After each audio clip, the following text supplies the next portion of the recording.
Hello everyone, I'm Peter. Welcome to our space for true stories. Feel free to share your thoughts in the comments. We will select the best comments to send to the original poster op of the real Reddit story. We hope your insights help them overcome their challenges. Thank you for being part of our community. Please sit back and enjoy today's story. My fiancé thinks I'm a jerk for not converting. I and my fiancé, Todd, met over a decade ago, and we've had mutual friends for years. We started dating last year and got engaged last month. For the most part, he treats me like a queen. He spoils me, and I've always appreciated that. He's usually respectful and kind, communicates well, and is patient with me. But that started changing, and I'd say it started when the ring was accepted. Let me be clear. I don't care much about getting married. I'm perfectly fine with it. My parents aren't married, but they've loved each other and been together for over 40 years. My siblings are unmarried too, but they've all been in seemingly happy relationships for at least 5 years. But Todd, being a Christian, always believed that two people needed to be married to be truly happy in life. We've talked about that at length, both before dating and after we started. I made it clear I didn't want or need a ring, but if it was important to the partner I love, I'd go along with it. Sure, we could have a small wedding. He was over the moon when he proposed, and I accepted in front of quite a few people in our small circle. But then he said I didn't seem excited enough and acted like I didn't want to marry him. I told him I loved him, and if he wanted to get married, then sure. But me wanting to? What did that matter? I knew he wanted it, and since it didn't really matter to me, the math was simple. Let's get married. I joked to lighten the mood, but he didn't like that at all, and almost every day since, he's found ways to ask if I really want to marry him, or if he's just imagining that I don't. I suggested couples therapy because it seemed to be bothering him, making him anxious, but he said he'd done therapy before and didn't need to do it again. Then last week, during our usual date night, he said he had something really important to ask me. Think of it as a favor to make everything better, and he asked me to go to his church for a baptism. I just stared at him. I'm an atheist, have been since my 20s, and he's known that for years. We've always respected each other's beliefs. I told him I couldn't do it. Baptism is supposed to be sacred and done with genuine faith in that belief system. And I'd be lying if I said I wanted to live for his God, because honestly, I don't. He argued that it was just some water and a few words, and since he wanted it before our wedding and I didn't care about religion anyway, it should be easy. I refused again, explaining that I do care about religion. My major was world religions and anthropology. I care a lot, and it would be dishonest to his God and his community to commit my life to his religion outwardly when I don't believe it inwardly. I said it felt disrespectful to his faith and to those who truly live by it. He got angry and snapped, "Oh, so it's okay for you to disrespect me though?" When I asked what he meant, he told me to drop it and change the subject. I pressed further, and he raised his voice. I said drop it, loud enough that others turned to look at us. Since then, he's been robotic around me. He stays up all night studying, sleeps at his desk, attends every service and event his church holds, which is almost every night of the week, plus Saturday mornings and Sundays, and he's invited me to every one. He hadn't done that since we started dating. He used to, but I told him I respected his faith and would go to weddings, baptisms, or christenings, but not to every service or simple event. Tonight, when he asked me again just minutes ago, I reminded him of that, and he sat down on our couch and started sobbing. When I went to comfort him and talk to him, he pushed me away, muttering something about being late for the service. His sister, Esther, texted me asking what had happened, and when I briefly explained, she shot back that I was being a jerk and that one service wouldn't make me burst into flames, and it was important to Todd. So, am I being thick-headed? Am I crazy for thinking this pressure could be a deal breaker? I really love him, but this version of him isn't just a stranger to me, it's a burden. But don't people have to push through these tough things to make a relationship work? Just a few minutes ago, he texted me saying that when he gets home, we need to have a serious talk. I explained that my best friend is over, so it'll have to wait, and he replied, "No, tell her to leave, give her my love, but this is really serious." I talked to my best friend, Bessie, and read through some comments here, and I honestly told him no. He can go back to his parents' house, and he's welcome to come get his stuff and leave because Bess is here for me right now, and I need her with me right now.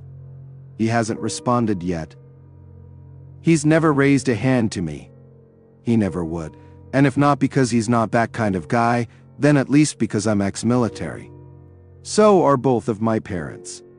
So not only am I trained to defend myself pretty well, but both of my parents, wouldn't exactly be kind.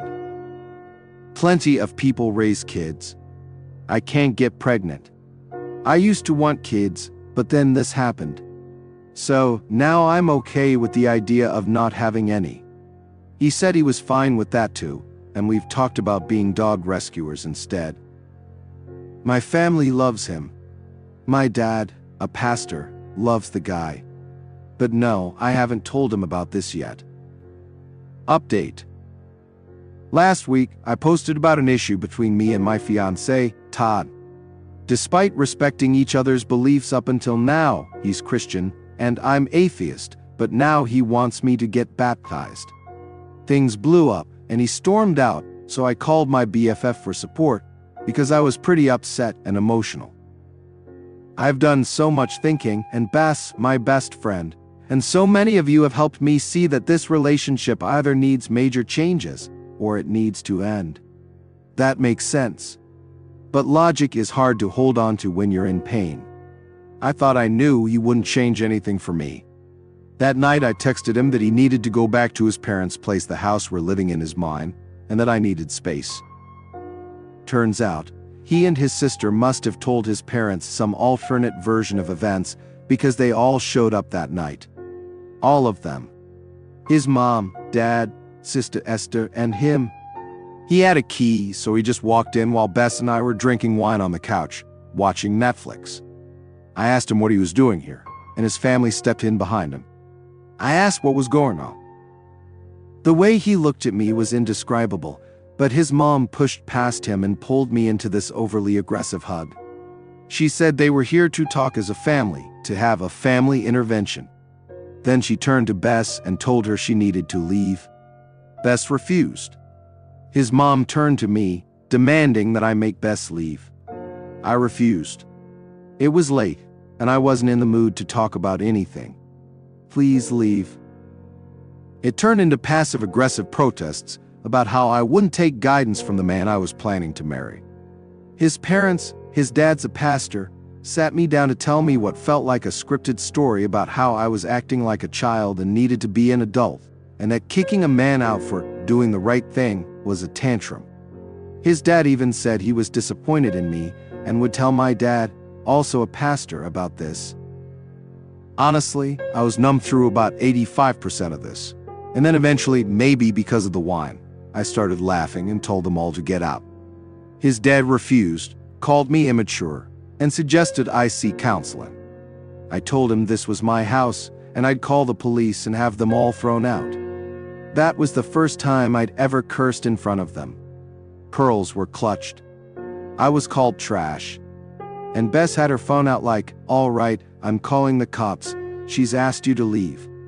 I heard his dad mutter, "He's not marrying that," as they left, and they said a few other hurtful things about how sad and disappointed they were in me.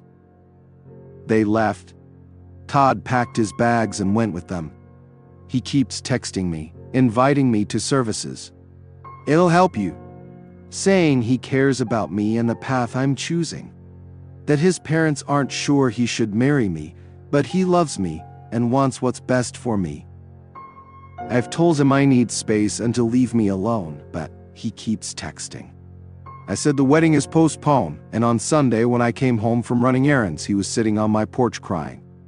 He had a handwritten letter he wanted to read to me, but I refused to talk and told him to leave. He kept pleading with me, to think about what I'm doing and how my choices are affecting myself and beyond. I pointed to my doorbell camera and told him I have footage of me repeatedly asking him to leave, and Bess recorded the night he, his parents, and his sister ambushed me. Go away. He raised his hand like he was going to hit me, and I just screamed. I didn't even mean to. It was just so sudden, and it scared me. He tried to apologize, but a neighbor came out to see what was happening, and he took off. I texted him never to come back. He's not welcome anymore. I'll send his stuff to his parents, but he's no longer welcome anywhere near my place. He's tried apologizing, but I don't care to hear a word of it anymore. He left his handwritten letter, and I read it. So did Bess. She kept telling me it was just manipulation, but it still broke me. The locks are being changed tomorrow. Bess is helping me pack up his things. His dad will be picking them up tonight. And I'm just sitting here replaying the past week and a half in my head.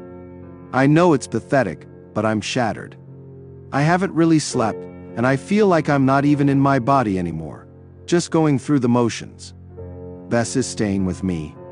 I've been getting tons of texts and comments on social media about how disgusting I am, like my notifications just went crazy over the weekend. This is all just a nightmare, and I don't even know how to begin to get through it.